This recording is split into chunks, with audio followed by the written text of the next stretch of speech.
అండి నేను మీ మౌనిక. ఎలా ఉన్నారు? అందరు బాగున్నారా? ఈరోజు అయితే మా బుడ్డోడి బర్త్డే, అందరు విష్ చేయండి. ఆ సందర్భంగా మా ఆయన అయితే అందరూ పలావులు, ఫిష్ కర్రీ అన్నీ చేసుకుంటాం.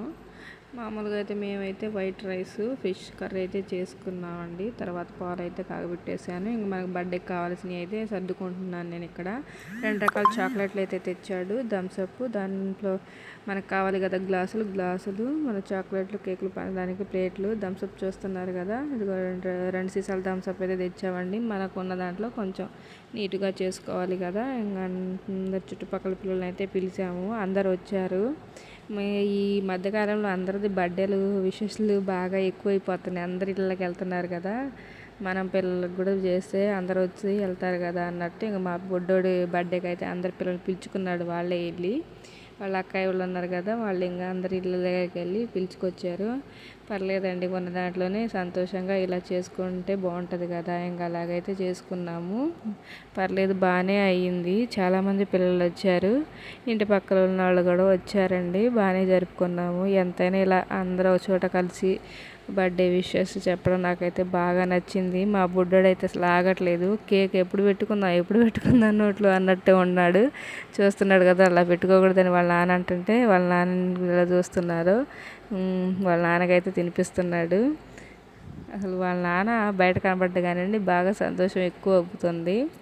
ఇంకా వాళ్ళ అక్క వాళ్ళకైతే తినిపిస్తున్నాడు. ఫస్ట్ వాళ్ళ నాన్నకి పెట్టి తర్వాత వాళ్ళ అక్క వాళ్ళకి తినిపిస్తున్నారు. తర్వాత నేను వెళ్తాను. ఇంకా నేను పెట్టేశాను కేకు. తర్వాత మా అత్తయ్య వాళ్ళు కూడా పెట్టారు. ఇలా అయితే జరిగిందండి. మాకున్న దాంట్లో మాకు తోచినంత దాంట్లో ఇలా అయితే సంతోషంగా జరుపుకున్నాము. మీరు మీ పిల్లలకి ఎలా జరుపుతారో కంపల్సరీ నాకు కామెంట్ చేయండి. ప్లీజ్ సపోర్ట్ చేయండి. ఇంకేంటి చెప్పాలండి, ఇలా అయితే జరుపుకున్నాను. నాకైతే మా బుడ్డోడు ఎప్పుడు నోట్లో పెడతా అని తొందరపడుతున్నాడు. నాకైతే నవ్వు ఆగట్లేదు. ఇంకా అలా అయితే జరుపుకున్నామండి. వచ్చారు కదా పెద్దోళ్ళందరూ, వచ్చి తినిపించండి అని చెప్తున్నాను. మా అత్తయ్య వాళ్ళు వచ్చి తినిపిస్తున్నారు కేక్ వచ్చి. వాడికి అర్థం కావట్లేదు ఫస్ట్ ఎప్పుడు తిందాం కేకు, ఆరందులోనే ఉన్నాడు. పర్లేదు, బాగానే జరిగిందండి. ప్లీజ్ నచ్చితే లైక్ చేయండి, సబ్స్క్రైబ్ చేసుకోండి, సపోర్ట్ చేయండి. వాళ్ళ రెండో అక్క అయితే కేక్ ఇందాక తినిపించలేదంట. ఇప్పుడు మళ్ళీ వచ్చింది తినిపిస్తానని చెప్పేసి తినిపిస్తుంది, వెళ్ళిపోతుంది. ఏమో మా పెద్ద అత్తయ్య అండి, మా అత్తయ్య వాళ్ళ అక్క, పెద్దక్క, మా అత్తయ్య వాళ్ళందరూ 5 అండి. పెద్దామ, మా అత్త 3వ ఆమె. ఇంకా వాళ్ళైతే తినిపించారు. ఏమో మా తోడికోళ్ళు అండి, మా ఆడబిడ్డ, అందరు వచ్చారు. ఇంకొకరి తర్వాత ఒకళ్ళు అయితే తినిపించారు. పర్లేదంటే నాకైతే సంతోషంగా అనిపించింది అందరు రావడం, తినిపించడం. ఇలా అయితే జరిగిందండి మా బుడ్డోడి బర్త్డే ఫంక్షన్. చుట్టుపక్కల ఫ్రెండ్స్లు అందరూ వచ్చారు. వాళ్ళ పెదనాన్న అండి ఈయన, పెదనాన్న వరుస అవుతారు. చూస్తున్నారు కదా, కేకు పెడుతుంటే వాళ్ళు అన్నం తినేటట్టే తింటున్నాడు. చుట్టుపక్కల పిల్లలు అయితే మాకెప్పుడు కేక్ పెడతారు, మేము ఎప్పుడు తినిపించాలి అన్నట్టు చూస్తున్నారు. నేనైతే వచ్చిన పెద్దవాళ్ళందరూ వచ్చి తినిపియండి అని చెప్పేసి నేనైతే చెప్తున్నాను. ఈయన వాళ్ళ పెదనాన్న కూతురు అండి, అంటే మా బావగారు వాళ్ళ అమ్మాయి. నాకు అమ్మ కూతురు వరుస అవుతుంది. తను కూడా తినిపిస్తుంది, ఇంకా తింటున్నాడు.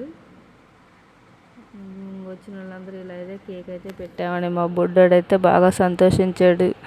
కానీ లాస్ట్లోకి వచ్చి నీకు ఫిష్ తెమ్మన్నారు, నేను చికెన్ తింటాను అంటాడు. అయితే మా చుట్టుపక్కల ఉన్న వాళ్ళలో కొంచెం పెద్ద ఆవిడ ఇటు తిప్పి కాదు కేక్ కోయాల్సిందే, అటు తిప్పి అన్నట్టు ఆమె చెబుతుంది. కానీ లైటింగ్ ఇటు ఉంది కదా అని చెప్పేసి మేము ఇటు తిప్పించాము. కేక్లో కూడా వాస్తు దోషాలు ఇవన్నీ చూస్తారా అన్నట్టు అనిపించింది. ఇలా అయితే జరిగిందండి. తర్వాత ఇంకా అందరూ వచ్చి కూడా కూర్చొని అయితే డిన్నర్ అయితే కంప్లీట్ చేసాము. ఇలా అయితే జరిగిందండి. మొత్తం అయిపోయి పడుకునేసరికి 11 దాటింది. ప్లీజ్ లైక్ చేయండి, సపోర్ట్ చేయండి. బాయ్.